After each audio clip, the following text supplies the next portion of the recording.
to the Piston Fanatic. I am your host, Dave Dalton, and I'm excited to share my passion and perspective of our Detroit Pistons as we go on this fantastic voyage together. I've been a diehard Piston fan since the days of Dave Bing and Bob Lanier. I've also been the varsity basketball coach of a very successful program in northern Michigan. I want to thank all of you for listening. I'd love it if you would subscribe and click on the like button. And we got a trade. We made a big trade today, and it's for SIMONE and he's from the Utah Jazz. And if you remember, he lit us up when we played in Utah in that overtime game with, I think the score was 155 to 148, and he scored 16 points and 7 rebounds, 4 assists, 2 steals, 0 turnovers. He was 6 for 11, and he was 3 for 4 on threes, and he is a good player, and he is what we need. Again, I've been talking about this all year. We need 6'8 to 6'10 guys that can shoot the three and play the D. I'm not positive that he's a great defender. He is only 28 years old, which is old. It's his second year only in the NBA, but he's been playing 23 minutes a game, averaging 9 points a game, 3.5 rebounds, 1.5 assists, and he's been shooting in 50 games. He shot 45%. 39% on threes and 80% from the free throw line. So he's a good shooter by all accounts. He's has a high IQ with a great feel for the game. He's a real good passer. He's a quick decision maker. And so there's a lot to be excited about. And so I'm just going to say this. I've said it many, many times, and I'm going to keep on saying it. We need to start getting as many of these wings, these 3-and-D wings, as we possibly can that are 6'8 and taller. I mean, I for sure want to have 3 of them by time we open training camp, whether it's in trades, free agency, and in the draft.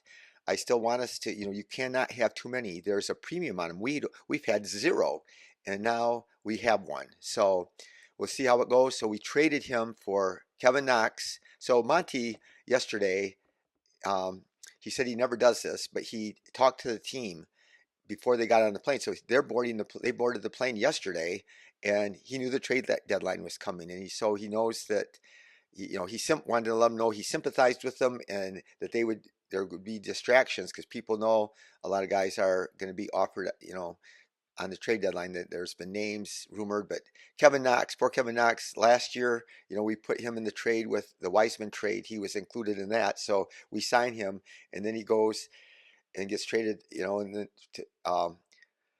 to Golden State, but then they trade him to Portland, and so he plays in Portland, and he gets cut, and then we sign him, and then now at the trade deadline again he gets signed. So it's tough on guys, but he still, he was out of the NBA, so I'm sure he's got a job. But we also traded a 2024 second round pick, and it's the better of 2 picks that we have between the Wizards and the Grizzlies. So those are both going to be high picks, and so it could be, guessing it's probably going to be around the 33rd pick, which is could be a really good player. Of course, you're always risking things. So could we got a better player at 33? There's a chance. You never know with the draft in those picks, but they're sometimes a good player. But all I know is I used to watch Price is Right, and they said you can have this or you can have what's behind in this other box. And I would always want to get the guaranteed thing. So I'm pretty excited about this trade. We need shooting, we need veterans, and you can't have too many wings. And the worst thing that happens, you get too many wings, you can trade them.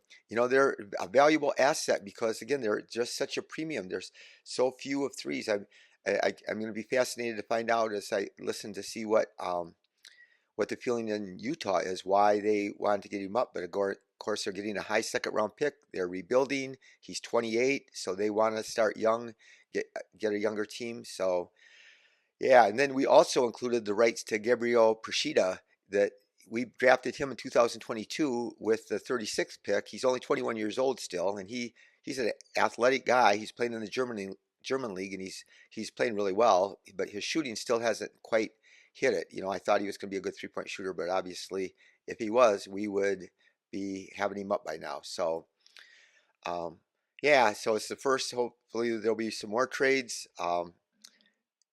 We'll talk about some other possibility trades right now. We might as well, there's a lot of stuff going around. The trade deadline ends tomorrow. It's Wednesday right now, and it ends in about 24 hours from now. So it'll be done at 3 o'clock tomorrow.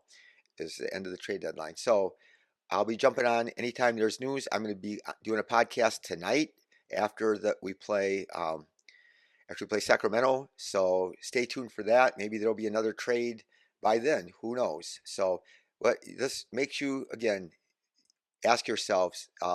He kind of plays Bogey's position. Could this be that we're trading Bogey? And who knows? And he's certainly been rumored in trades, and it's been thrown out there that we want to keep him. So it's really hard to say. And again, we'll always second guess ourselves about the number 33 pick, but like I said, I just want as many of those guys. I want three for sure. Going into camp next year, and one of them I want to be our first round draft pick. So those take a while to develop, and so we don't want to have to suffer through another year like this year. Of course, the only negative about this trade I see is that if he takes away minutes from Sasser, I still want Sasser to play 30 minutes. So if they can't play Sasser 30 minutes, then I don't like it very much. But the other thing is getting his rights, getting him now, FONTECCHIO, is a good thing because he's a restricted free agent, so we can match anybody. His contract will probably be quite low. He holds a low cap number, so that's to our advantage going into the summer with free agency. He makes $3 million a year, so I'm sure he's going to want to make more than that, and I'm sure we're going to try to sign him for at least a 3-year contract with the team option on the third year. And again, it's not high money. It's not going to be a cap breaker, so we can even overpay people a little bit if we really feel strongly about them. So another one I want to talk about. So there's this Monte Morris to Minnesota. So Minnesota has Mike Conley, who's been their point guard, and he's really been good and a steady influence on their team. They're going for it. No, there's 4 teams at the top of the West. The Oklahoma City and the Timberwolves and Denver and the Clippers are all bunched up at the top. So they're fighting for playoff spots, and they want to get higher finish so that they can play an easier draw at the end of the NBA tournament. So anyway, they need a backup point guard. So Mike Conley, I got to relax a little bit. Mike Conley is been injured, and so they've needed a backup. So they are looking for a backup. So they might take Tyus, the guard from the Wizards. He's been in rumors there also, but they don't have a lot to trade for. They have kind of capped out when they traded for Rudy Gobert. They kind of give up all their picks, and they don't have much player-wise that they could possibly trade. So I'm hoping they're desperate because we could even trade them. I don't know how to make the money work. We'd probably have to take back Slow-Mo, but they have this player that I want so bad, Leonard Miller. Leonard Miller is 6'10". 6'10". He's only 20 years old. He was taken last year in the draft, and he is shooting. He's playing in the G League because they're going for it right now. They're one of the top teams in the West. But in 31 minutes, he's averaging 22 points, 49% shooting, 39% on threes, 10 rebounds, 3 assists. He is a freak. So I'm just going to be honest with you. I'm not always right about things, and I wasn't thrilled about the Sasser deal, and Sasser has proven to be fabulous and way better than I thought he was going to be. But my big thing was whether he was good or bad, I didn't know. But we didn't need guards, and we needed forwards. And there were a bunch of these forwards like Leonard Miller, and he was one of my favorites, that he's 6'10", and he can shoot the 3, and he's athletic, and he can do things. And so why wouldn't we take a chance on one of those guys when we didn't have any? So that was my problem, why that we took Sasser and we traded extra picks to get Sasser. So, but if we could get Leonard Miller, I know they don't want to trade him, but I'm hoping that they're desperate enough.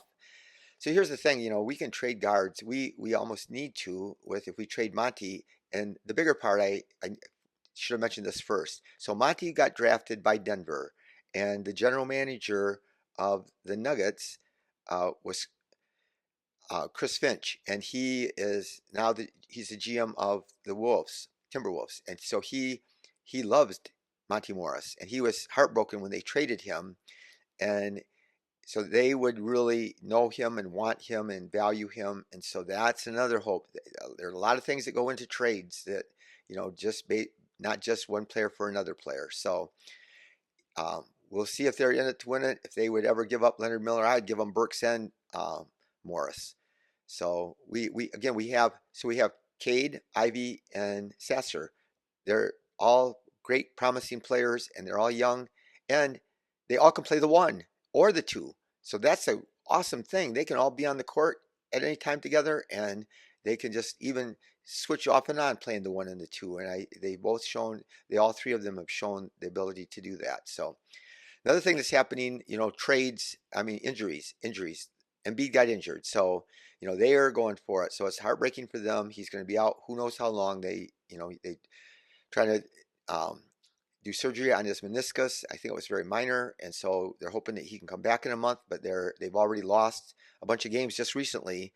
And so they need to add something. They were in the market to add stuff before. So they have 3 first-round picks and 6 second-round picks.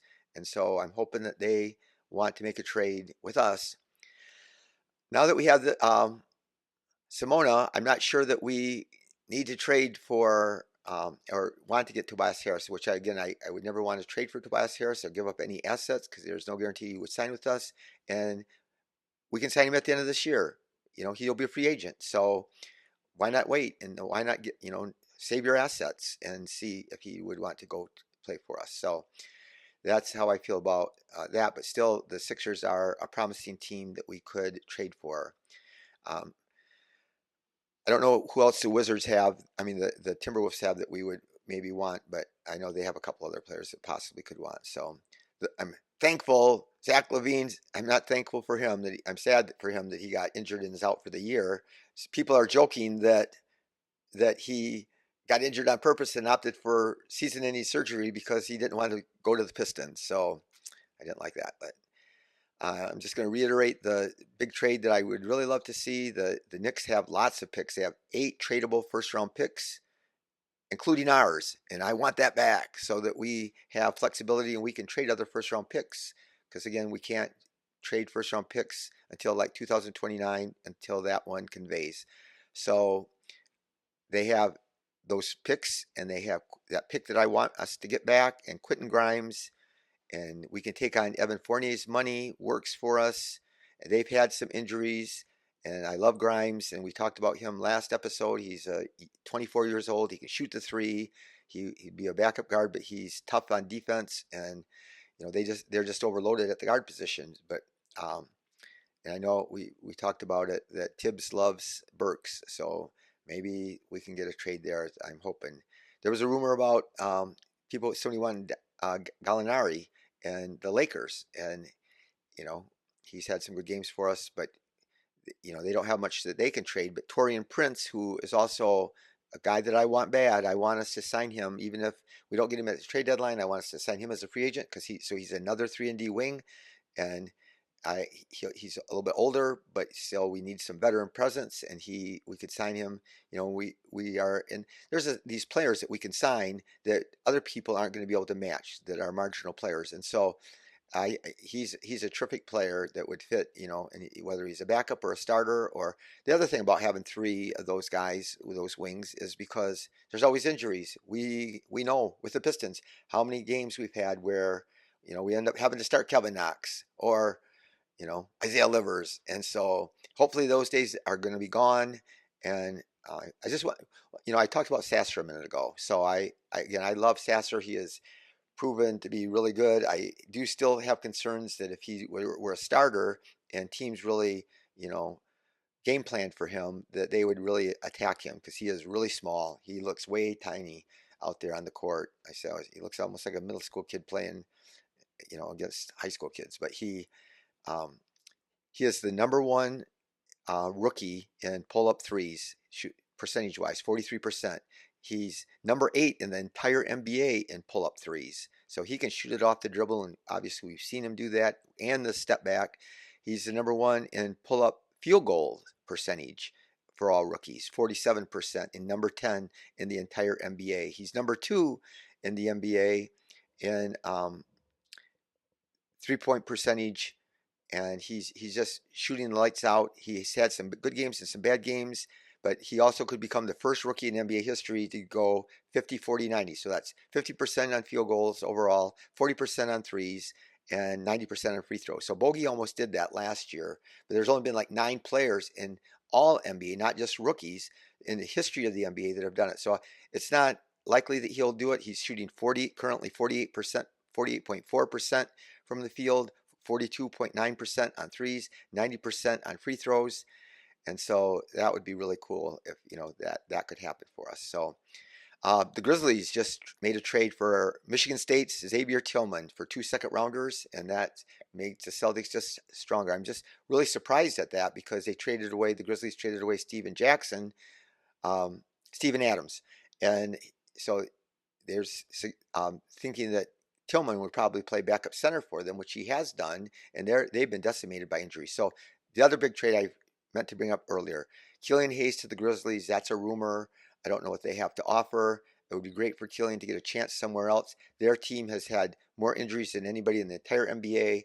They have had 15 different players injured, and there used to be only 13 players on a roster, so they've had more lineups. They haven't had any lineup play more than 66 minutes together this year, and they just have had Ja Morant, with his injuries and his suspension, and then a whole rash of players. Steven Adams got injured, and Brandon Clark, their backup center, got injured. They just had all kinds of injuries. So I would love to see Killian go there. I'd love to see us get something for him, and he might do better. I do believe there's a player there. I think his confidence has never connected in Detroit, and so we'll see what happens there. But I will be on tonight after the Kings game. Hopefully it's a good game. They can light up the scoreboard, and again, they have two guys that are really angry. They got snubbed for the All-Star game, and so you can count on Fox and Sabonis coming out with guns blazing. I know this happened with after Trae Young found out that he wasn't on the All-Star team.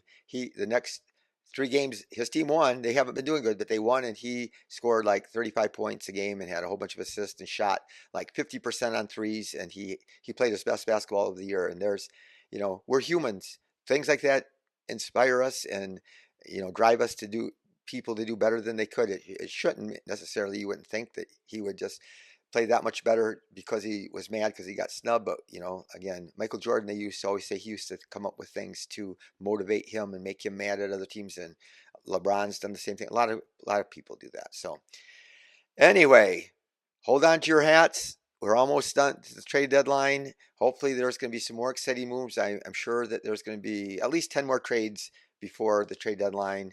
And hopefully our Pistons can, improve our team. But we will see. But thank you for listening. Be the reason that somebody feels listened and heard. And go Pistons.